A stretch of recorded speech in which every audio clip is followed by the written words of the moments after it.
You're kidding me, surely. Is this a wind-up? It's 3 days before Christmas. Andy Ross almost shouted down the phone in response to a call from the control room at Merseyside Police Headquarters to his home. It was 8:30 in the evening, the date was December 22nd, and he and his wife Maria were about to sit down to a late evening meal, having spent an hour wrapping presents for relatives and friends. "It's no joke, D.I. Ross," Jenny, the control room supervisor, assured him. "The call was confirmed by the officer on the scene." "But the victim? That can't be real, can it?" "Afraid so. And as you are the senior officer on call, you get the pleasure of responding. I've also called Sergeant Drake and she said to tell you she'll meet you there." "And just where is there?" Ross inquired, as he realised Jenny still hadn't given him a location for the crime. "Pearson's Emporium," she replied.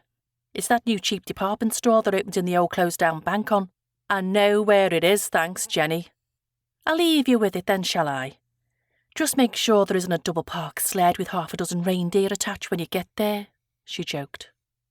"OK, I'm convinced. I'll be there ASAP," Ross confirmed as he placed the phone back on its place on the cradle and its place on the hall table close to the front door of his home in Prescott, a few miles from Liverpool city centre. Maria appeared through the door from the lounge. "Not a call-out, surely?" She looked disappointed, but resigned to the fact this is all part of her husband's job. "Sorry, but yes, you'll never believe it." He hesitated before continuing. He had a wry smile on his face, unusual considering his evening had just been disrupted. "Go on, spit it out," said Maria. "What won't I believe?"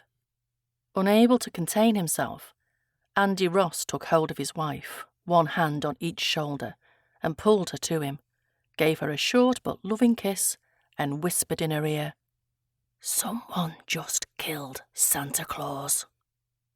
"Andy, don't play silly buggers with me. Come on, what's happened to drag you out at this time of night?" "I just told you.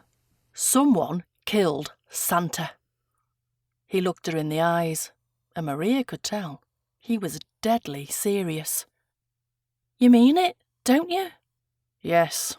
Looks like someone knocked off the department store Santa at that low-priced department store, Pearson's Emporium in town."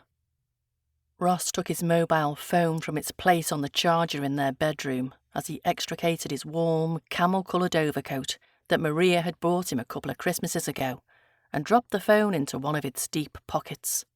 He picked up his brown leather gloves, added a pair of black leather shoes, a real mismatch with his coat and gloves, and was out of the door and in his car within 10 minutes of receiving the call from headquarters.